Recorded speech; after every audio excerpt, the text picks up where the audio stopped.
It's been nearly 6 months that Gabbiee Swainson has been searching for her daughter Gabby, who was last seen in her Northeast home early on the morning of August 18th. Law enforcement and the community are not the only ones looking for clues. Oftentimes, in missing person cases, private investigators join in the search.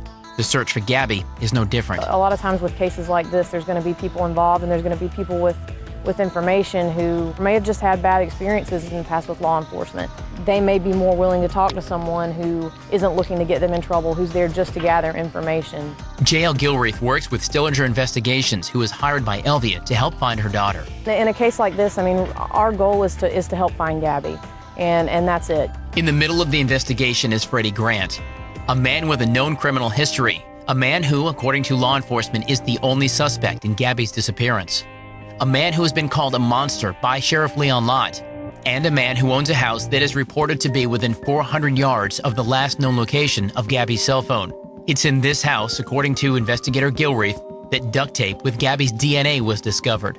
Detectives have spent hours searching the area surrounding the house.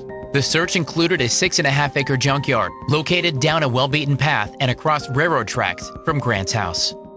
The property, according to the owner, who asked to remain anonymous, is completely fenced in. No holes in the fences, anything. All the fences are secure.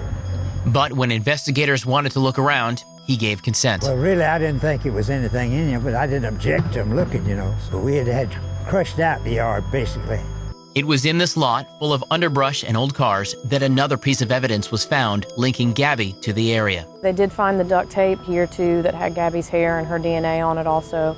Although the discovery may not hold the single key, it's small pieces like the duct tape that can add up to the bigger picture and potentially answer the question of the whereabouts of a 15-year-old girl. According to investigator Gilreath, there's no piece of evidence that isn't important in the search for Gabby.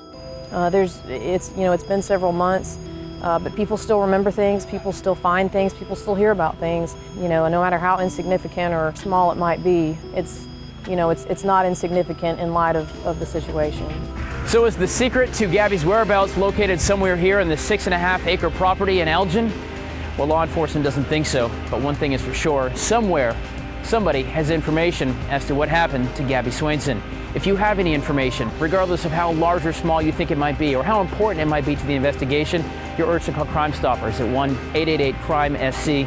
As investigator Gilreath said, if you're not comfortable with law enforcement, that shouldn't stop you from helping bring Gabby back to her mom. In Elgin, Tyler Ryan,